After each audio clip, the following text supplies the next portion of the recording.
Alleloia. Dia efa miarahaba-antsika rehetra indray mpanaraka ny rapsodiny famarinana ity am-piandohana dia manonona ny fiadanan'ny tompo ho amintsika rehetra.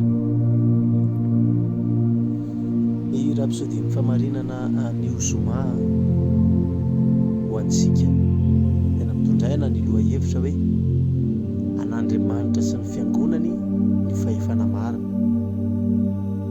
Ao amin'ny Daniela 4 dia ny faha-enina amby roapolo dia ny soratra masina fanokafana entsika hanokafana azy androany izay mivaky toy izao amin'ny anaran'i Jesosy. Ary ny nasainy namelana ny fotony ny fanjakanao mbola ampidino ho anao tokoa. Rehefa fantatrao fa ny lanitra no manapaka.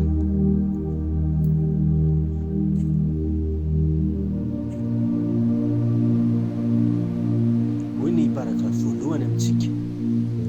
Ny Baiboly ao amin'ny Daniela 4 dia mitantara ny amin'ny nofin'ny Nebokadnezara izay nampatahotra azy fatratra. Tao anatin'ny nofo io dia nahita hazo lehibe iray, ny lehibe sy ny anahery izy, nanome fialofana sakafo ho an'ny zava-manan'aina rehetra. Nasain'ny anjely nokapaina nefa ilay hazo, fa ny fotony no nafatotra tamin'ny vy sy varahana. Nahaverevitra ny mpanjaka ilay nofy ka nanontany an'i Daniela mpaminan'Andriamanitra izy hanazava ny heviny. Paragrafy 2. Nambaran'i Daniela fa ilay hazo dia izy mpanjaka tena, ary anetry tena amin'ny avonavony izy rehefa fantany fa ny lanitra no manapaka, araka ny Daniela 4 andininy faha-enina amby roapolo. Herintaona taty aoriana, satria mbola tsy nibebaka Nebokadnezara dia tonga verisaina izy. Nandritra ny 7 taona dia niaina toy ny biby izy, nihinana ahitra sy ny renireny tany an-tsaha.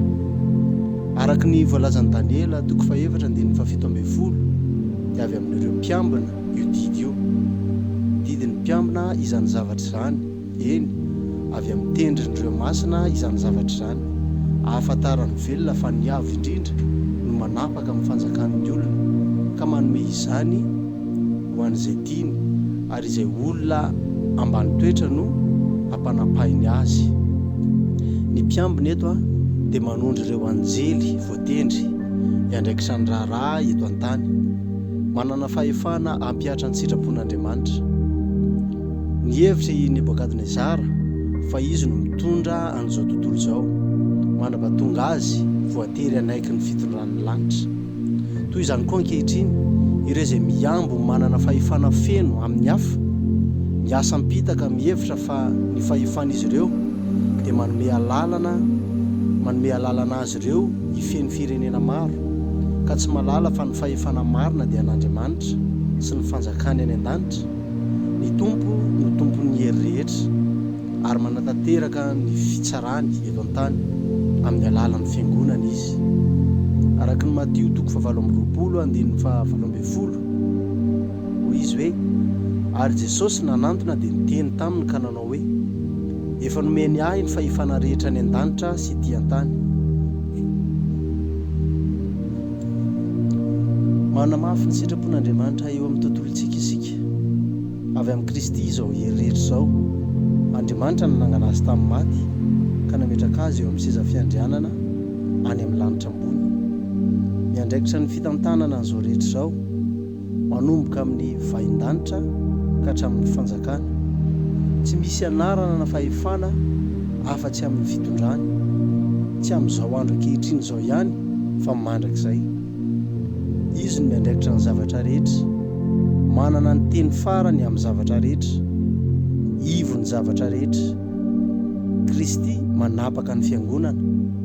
Ny fiangonana dia tsy mifandray amin'izao tontolo izao, fa izao tontolo izao no mifandray amin'ny fiangonana. Ny fiangonana dia tenan'i Kristy izay hitenenany sy hietsehany, izay mameno ny zavatra rehetra amin'ny fanatrehany.